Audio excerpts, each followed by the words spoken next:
if we look at the African context alone, we have millions. According to statistics, I think about 10 million Africans every year are skilled. They enter the job market. However, the continent is only able to provide 3 million jobs per annum. Hi everybody, welcome back to my YouTube channel. If you're new here, my name is Dambisa Dube. And if you are a returning subscriber, hi. Welcome back, guys. Thank you so much for subscribing, for liking, for sharing. I want to continue to encourage you to do that. We are aiming for 500 subscribers and hopefully we'll reach that soon. But for today, let's get straight into today's topic. So this is a topic that I've been asked about a lot. It's about opportunities in the country. A lot of people want to know what types of opportunities are available to them here in Germany. I wish I could speak about other countries as well. I've been asked this as well, and unfortunately I don't have that context, I don't have that experience. So if you are looking to relocate or looking for opportunities in other countries that are not Germany, I'm not the go-to girl. Should I find any information, I'll link it below, but today's focus will really be, zoning in on opportunities that are available specifically for foreigners in Germany. So the first one is something that I did myself in 2011. I did it as a gap year. It was completely unintentional. To understand that context, I'd suggest you watch this video. There should be a link up here. Au pairing is something that is extremely popular. It's also available in other countries. America is another country where people tend to au pair a lot. Germany happens to also be, I would say, a very popular country for this, and I think the main reason is because having some kind of help in the house in Germany, in Europe, is very expensive. So I think as a parent, I can completely understand somebody who wants to have a live-in support and have more of a holistic support. So somebody who's in the house every day, takes care of the kids every day, and is part of the family. I think it's a really great package deal, and from a parent perspective, it makes sense to want that type of support as opposed to the ad hoc nanny service that you get occasionally. So au pairing, for those who don't know what it is, it's really being a babysitter slash help slash therapist slash mom slash, there's nothing you don't do when you're an au pair, and the extent in which you do other things aside from taking care of a child of a said family really depends on the agreement that you have with the family. There's no one size fits all. Of course, there are guidelines that are supposed to guide that, people aren't abused or, exploited and things like that. But generally, you are integrated into a family and you live with them at least for 6 months. So it's somewhat of a long-term support. It's not something that happens short-term, for the short term. It's something that most families actually would like to have longer. When I was an au pair, I was an au pair for a year. So in order to become an au pair, these are things you need to bear in mind. You need to be between the ages of 18 and 27, I believe. You need to have some knowledge of German or an agreement with the host family that you'll be getting German lessons, German classes, because it's almost impossible to be help or support in the house if you don't have any kind of knowledge of the language that the family speaks. This is not always the case. Sometimes there are host families who are looking for English-speaking au pairs because maybe, one parent is English-speaking and would like the children to practice that. So every scenario is different. But in order to actually get entry and to get a visa to this country, there needs to be some proof that you're at least going to attempt to learn the language or that you already know the language. So for those who are already German-speaking and maybe feel a little bit insecure about their competency, I think, honestly, you would be perfectly fine to do an au pair, or to be an au pair. Another thing to bear in mind, which is also important for the visa, is that you need to have some kind of agreement with the host family. How long? Obviously, you'll stay with them. Is this something you want to do for 6 months? Is this something you want to do for 12 months? So if you are between the ages of 18 and 27 and you'd like to take a break or you want to explore, another part of the world, just want to maybe check if babysitting, if looking after people's kids is something for you, or maybe it will pivot you to something else, then I would suggest au pairing without a doubt. It is obviously an experience that is not highly paid. The host family is responsible, or usually responsible, to take care of your basic needs. So that includes obviously the roof over your head, food. Some families even take care of your toiletries, basically anything that you may need, Bus ticket is very important. This is something that is also stipulated in guidelines. They also have to state this in the the various documents that are required from them when you do your visa application. So this is very important. So you do only, and I say only because for some people this is a lot of money, for others not. So this is completely subjective. You receive 280 euros per month, and this 280 euros is really for you to be able to do other things, to travel, to take yourself out, to buy a few clothes here and there, to save. Whatever you're able to do with the 280 euros is completely up to you. But this opportunity is obviously not geared towards somebody who maybe has just gotten the degree and they want to start working and earning a lot of money. It is not a high paying job per se. The 280 euros is actually considered pocket money. So as a person who au paired more than a decade ago, I honestly think this opportunity is good for people who are a little bit younger. You're finding yourself a little bit, you want to travel, maybe you're not sure about what your next step looks like. This is a perfect opportunity to do something, to learn a new language, to explore the world, and to tap into certain strengths and skills that you may not even be aware of that you have. So that's an obvious opportunity to au pair. Completely suggested, especially for school leavers, even if you're a bit older. I know a lot of people actually did au pairing and became teachers, who did au pairing and stayed in the country and then studied. So there's many opportunities also beyond the au pair year to explore how you can stay in the country. So that's a very popular one. If you want some more guidelines on this or help or support, please do drop me an email. I have a lot of experience, and my host family at the time is a family that constantly needed at the time au pairs, but also they have close friends who need au pairs, and they often need people who can do this job. So if you're 18, between the ages of 18 and 27 and you're interested, drop me an email. The second opportunity, which is something that has become popular now, some of you may have seen that Germany has eased up the immigration laws a little bit. I mean, there's some controversy around whether Germany is accommodating to foreigners. I've spoken on this on another video, but I do think this is a step in the right direction. I mean, if we look at the African context alone, we have millions. According to statistics, I think about 10 million Africans every year are skilled. They enter the job market. However, the continent is only able to provide 3 million jobs per annum. This obviously leaves 7 million with no work or no opportunities statistically.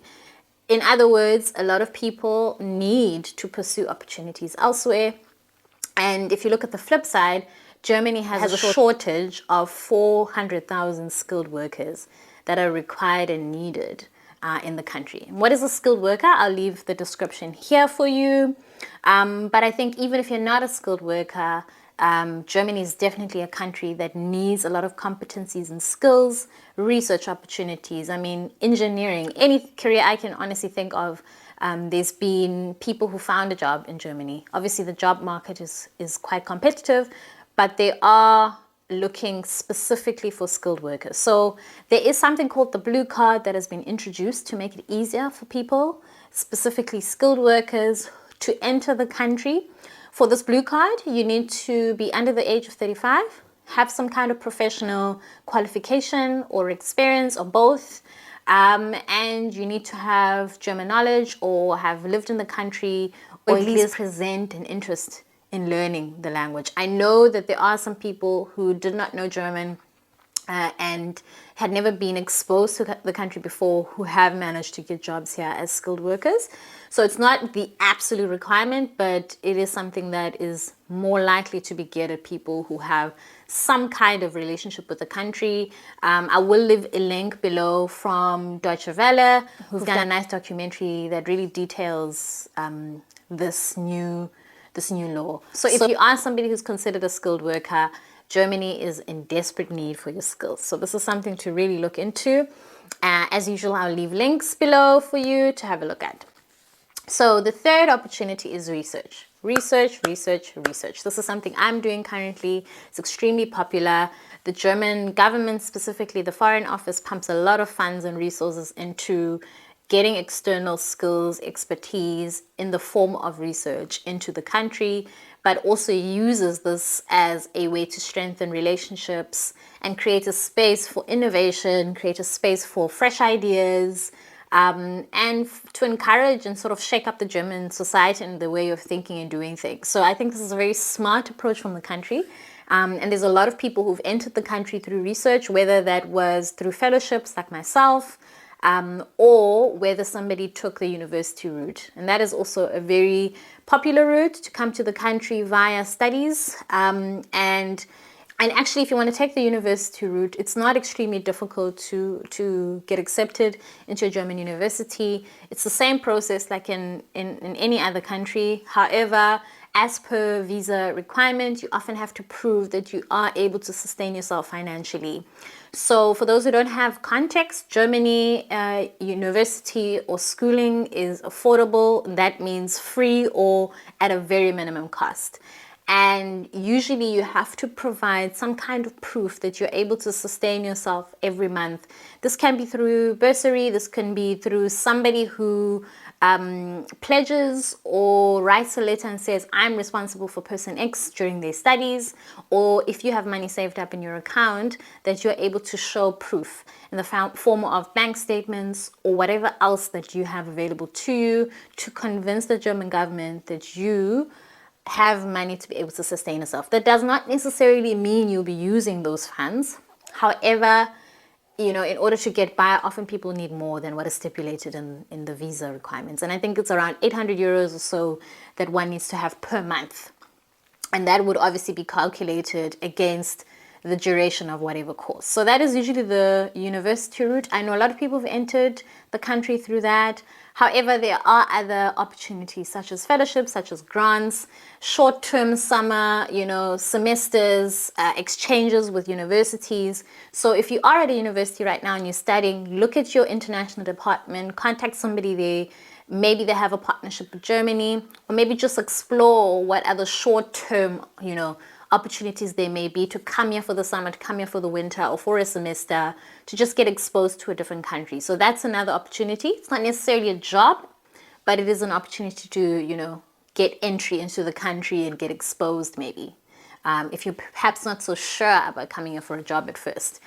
Another underestimated route, or people maybe perhaps think that they might not be qualified or might not have the right experience, or they might be competing against other international candidates and are a bit shy and scared to do so. It's just the normal job route. So to apply directly, to a company, a German company that is looking for a certain skill that you may have, just to take a leap and apply. I know a lot of people have gotten jobs this way without any German knowledge, without any experience internationally, and they managed to get a job. So I would really, really encourage people to also feel confident to explore that route. If you've worked a bit in your own country or have worked elsewhere before, I think you are more than qualified and would actually stand a chance at getting a job in the country. So this is something that a lot of people don't explore, and I would encourage you to do so. Look on your LinkedIn, set up your alerts there, be very specific about what you're looking for, and take a leap. So this is a very obvious route, but something that a lot of people don't think is possible for them. Now, to touch on the previous point, I know I've overly simplified it, and we know in reality sometimes it's just really difficult to get a job.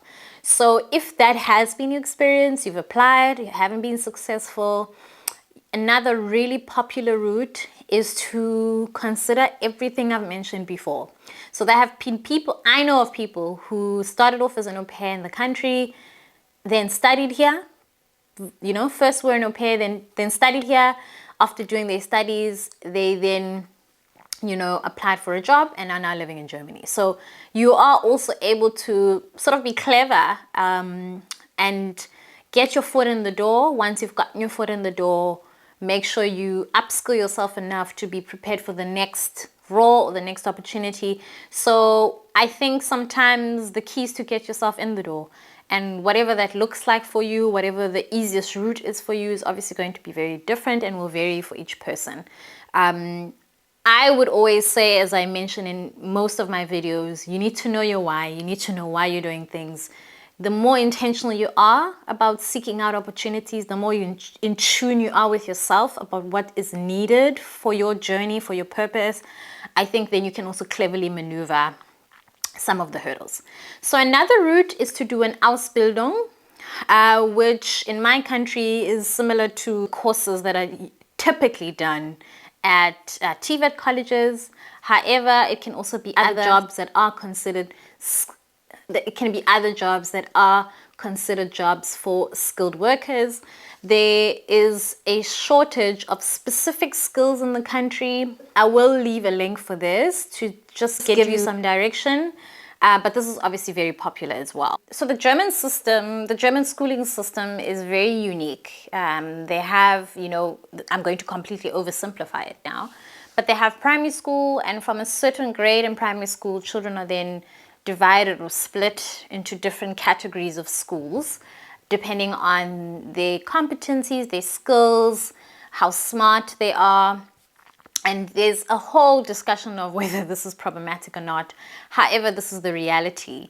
And depending on which school system you then go to or consider to be qualified or good enough for, sometimes it predetermines your, sort of career trajectory. So kids who usually go to gymnasium tend to, go all the way into academia, because they go all the way until the Abschluss, which is the 12th grade, I believe it is now.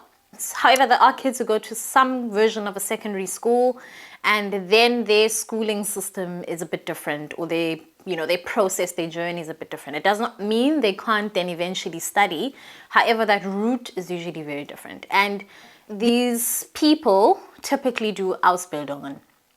So an Ausbildung, it's like a dual system where you have nice balance of doing practical work as well as obviously going to the classroom. It's a really nice program for people to learn skills while doing the job. And there are certain careers that just need that type of curriculum, that kind of rhythm also. And for jobs like being a nurse, for being to work in a hotel, some forms of engineering can also be done through Ausbildung. I mean, all kinds of careers are done through this route. And so this is also possible for people who are coming from other countries. This is very much linked to the blue card opportunity, the skilled workers category. However, aside from that, this is a route that I know a lot of people have done. People who've made it even all the way to their A-levels, their matric, their Ausbildung in their own respective countries have often entered the German job market via an Ausbildung. So I'll also leave a link below for you to have a read if this is something that is of interest to you. Highly encourage it, and there's usually a huge shortage of certain skills in the country that are needed and that can only be done through this route. So those are the opportunities I know of, opportunities I can speak on. I'm sure there are others. If you know of others, please write in the chat box, let people know. However, you're welcome to correct me if there's anything I may have, misinterpreted or misunderstood. And you're obviously also welcome to contact me if you need any other support and tips, help. I'm no career, expert. I'm merely speaking from my own experience. I completely vouch for Germany. I think Germany is a country that is complex, a country that is layered and nuanced, but an interesting country, rich with culture, very nicely located on the continent. You would be exposed to other cultures. You would be able to travel fairly easily to other neighboring countries, and you can only gain from being in this country. So on that note, thank you so much for watching. Feel free to contact me if you have any other questions, and catch you next time. Bye.